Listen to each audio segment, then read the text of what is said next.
আসসালামু আলাইকুম। আমি সুজন। আছি আপনাদের সাথে সুজন এগ্রো চ্যানেলে।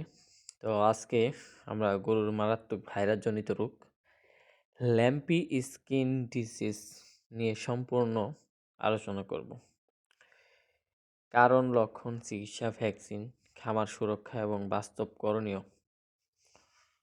কি, এই সমস্ত নিয়ে ভিডিওটা শেষ পর্যন্ত দেখবেন, কারণ শেষের অংশে আমি জরুরি সতর্কতা বলবো।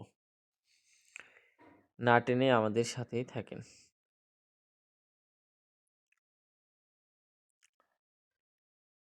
তো ল্যাম্পি রোগ কেন হয়?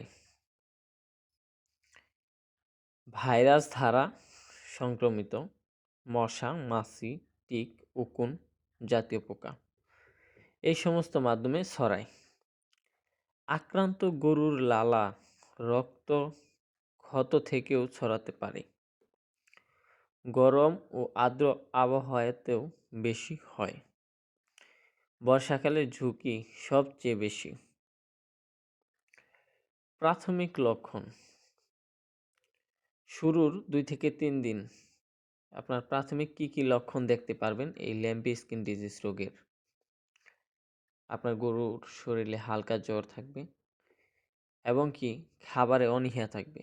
আপনার গোয়ালঘরে দেখবেন যে গরুটা হয়তো খাবার কম খাইতেছে, গরুটা হালকা জ্বর, শরীরে একটা মেসমেসে ভাব, মানে চোখ দিয়ে পানি পড়বে। এই সময় অনেকে বুঝতে পারেন না, এখানেই ভুল হয়। কারণ ল্যাম্পি রোগটা বুঝতে অনেকেই একটু লেট করে ফেলে, সেজন্য অনেক বড় ধরনের একটা ক্ষতির সম্মুখীন হয়ে পড়ে। তো শুরুতে বলে নিই যে আমার আজকে যে ভিডিওটা দেখতেছেন এগুলো কিন্তু আমি গোসল করানোর সময় ভিডিওটা করা হয়েছে, তো আবার অনেকে ভয় পায়েন না। তো তৃতীয় ধাপে মারাত্মক লক্ষণ 4 থেকে 7 দিন। কি সেটা? সারা শরীরে শক্ত গুটি দেখবেন, গলা এবং পা ফুলে যাবে, জ্বর থাকবে 104 থেকে 106 ডিগ্রি ফারেনহাইট। দুধ উৎপাদন, যদি দুধের গাভী থাকে সেটার দুধ উৎপাদন কমে যাবে, গুটি ফেটে ঘা হওয়া শুরু হবে। এই পর্যায়ে গেলে দ্রুত ব্যবস্থা না নিলে অবস্থা খারাপ হতে পারে। 4 নাম্বার ধাপ, আক্রান্ত হলে জরুরি করণীয় কি কি? অসুস্থ গরুকে আলাদা রাখতে হবে।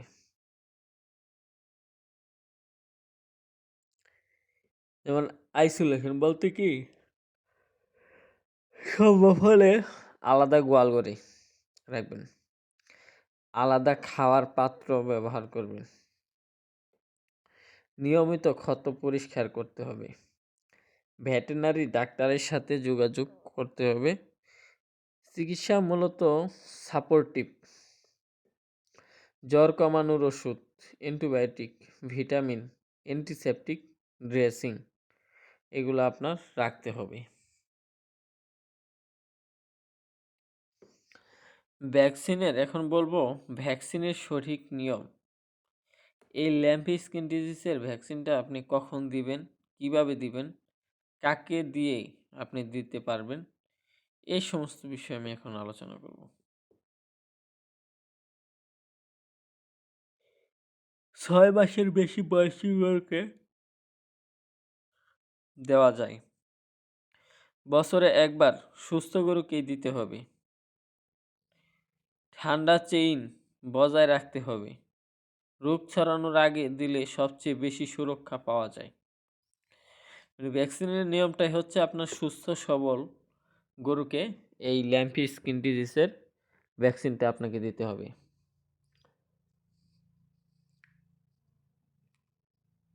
বছরে একবার দিতে হবে। সুস্থ গরুকেই দিতে হবে। ঠান্ডা চেইন বজায় রাখতে হবে। রোগ ছড়ানোর আগে দিলে সবচেয়ে বেশি সুরক্ষা পাওয়া যায়। এজন্য আপনি কার মাধ্যমে ভ্যাকসিনটা দিতে পারেন? আপনার স্থানীয় যে প্রাণী সম্পদ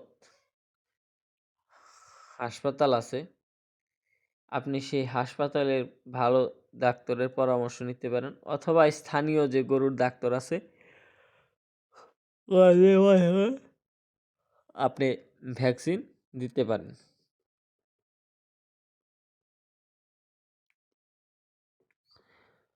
খামার বায়োসিকিউরিটি সিস্টেম, এই অংশটা খুব গুরুত্বপূর্ণ। এই বায়োসিকিউরিটি সিস্টেমটা কিভাবে করবেন? গোয়ালঘরে নিয়মিত জীবাণুনাশক স্প্রে করতে হবে, মশা মাছি নিয়ন্ত্রণ করতে হবে, বাইরের লোক প্রবেশ সীমিত করুন।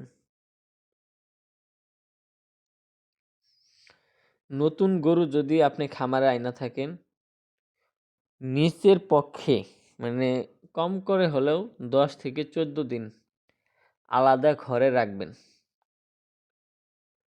এগুলো মানলে রোগ ছড়ানোর অনেক ঝুঁকি কমে যাবে। এবং আরেকটা কথা, বায়োসিকিউরিটির আওতায় যেটা হচ্ছে আপনার গোয়ালঘরটা সারা দিন যদি পারেন চারদিক দিয়ে আপনি গোয়ালঘরটা মশারি নেট দিয়ে আটকিয়ে দেবেন। যদি আপনার ডেইরি খামার হয় সেক্ষেত্রে তো আপনার গরুগুলো বের করতে হয় না।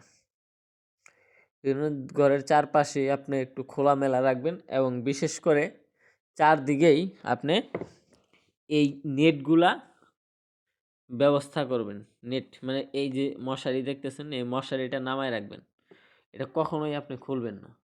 এতে করে দেখা যায় যে আপনার পার্শ্ববর্তী বা পাশের যে ইয়াটা আছে, খামার আছে, সেখানে যদি কারো গরু আক্রান্ত হয়, ওই আক্রান্ত গরুকে যদি কোনো মশা বা মাছি মানে কামড়ায় থাকে বা করে থাকে, তাহলে ওই মশাটাই আইসা যদি আপনার গরুকে আঘাত করে বা সুস দেয়, তাহলে আপনার গরুটাও আক্রান্ত হবে। এটা স্বাভাবিক। সেজন্য মানে যদি আপনার সম্ভব হয় এরকম আর কি, যে এই মশারি আছে, বড় বড় মশারি, যে আপনার ঘরের চারদিকে নামায় রাখলেন। এতে করে আপনার ঘরের বাহিরের বা অন্য খামারের মশা মাছি দ্বারা আক্রান্ত হবে না। তাহলে আপনার একটা দিক থেকে আপনি একটু সেফ থাকতে পারলেন। তো এখন বলি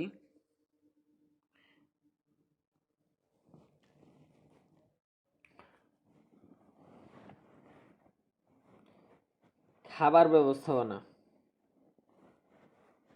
কেমন রাখবেন রোগ প্রতিরোধে। ল্যাম্পি প্রতিরোধে রোগ প্রতিরোধ ক্ষমতা শক্ত রাখা জরুরি। পর্যাপ্ত সবুজ ঘাস দিতে হবে, mineral mix, vitamin A D E, পরিষ্কার পানি দিতে হবে। দুর্বল গরু দ্রুত আক্রান্ত হয়। এবং 8 নাম্বার ধাপ, অর্থনৈতিক ক্ষতির বাস্তব চিত্র। একটা আক্রান্ত গরুতে 15 থেকে 20 কেজি ওজন কমে যেতে পারে। দুধ 30 থেকে 50% কমে যায়। চিকিৎসা খরচ বাড়ে। বাজার মূল্য কমে যায়। একটা গরুতে 20 থেকে 30 হাজার টাকা ক্ষতি হওয়া স্বাভাবিক, এটা অস্বাভাবিকের কিছু নয়। তাই আগে ভালো চিকিৎসা নিতে হবে বা ভালো ভ্যাকসিন দিয়ে রাখতে হবে।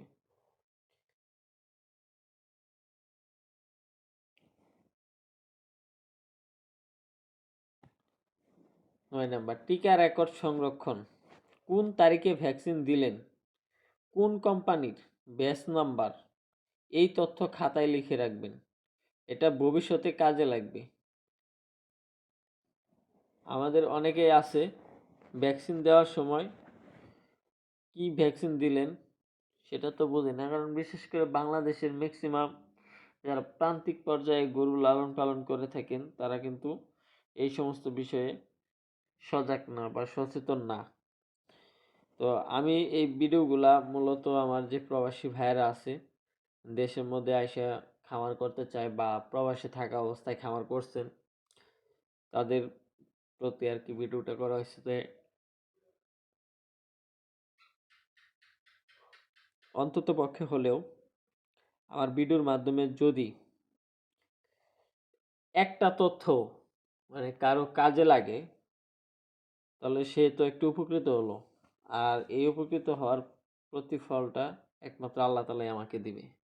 আমি এই জন্যই আমি ভিডিও করা। আর মূলত আমি চাই না যে এই সেক্টরে যারা আসছে বা আসবে, আইসা কেউ না জেনে না শুনে লস খাই, এটা আমি চাই না। এই জন্য আমি নিজে আমার নিজের যে সুজনের গরুর খামারগুলো যেভাবে পরিচালনা করে, আমি সেটাই আপনাদের সাথে শেয়ার করার চেষ্টা করি। অনেকের হয়তো ভালো লাগে বা অনেকের ভালো লাগে না, এটা যার যার ব্যক্তিগত বিষয়। আর বিশেষ করে যদি গরু প্রেমী হন বা গরুর ভিডিও ভালো লাগে, তাহলে অবশ্যই আমার চ্যানেলটা লাইক এবং সাবস্ক্রাইব করে রাখবেন। তো শেষ নাম্বার যে ধাপটা যেটা বলবো সেটা হচ্ছে প্রতিবেশী খামারিদের সতর্ক করা। রোগ আপনার একা আসে না, পাশের খামারে হলে আপনার খামারেও ঝুঁকিতে। তাই সবাইকে একসাথে সচেতন করতে হবে বা হতে হবে। আপনি ভ্যাকসিন দিলেন এবং আপনার যে আশেপাশে আরও যারা গরু লালন পালন করে তাদেরকেও আপনি আরও এটা বোঝাবেন। ল্যাম্পি ভয়ঙ্কর কিন্তু নিয়ন্ত্রণযোগ্য। সময়মতো ভ্যাকসিন এবং পরিচ্ছন্ন খামার আর দ্রুত ব্যবস্থায় 3 জিনিস মানলে আপনার খামার নিরাপদ থাকবে ইনশাল্লাহ। ভিডিও ভালো লাগলে অবশ্যই লাইক দিবেন, চ্যানেল সাবস্ক্রাইব করবেন সুজন এগ্রো। কমেন্টে লিখুন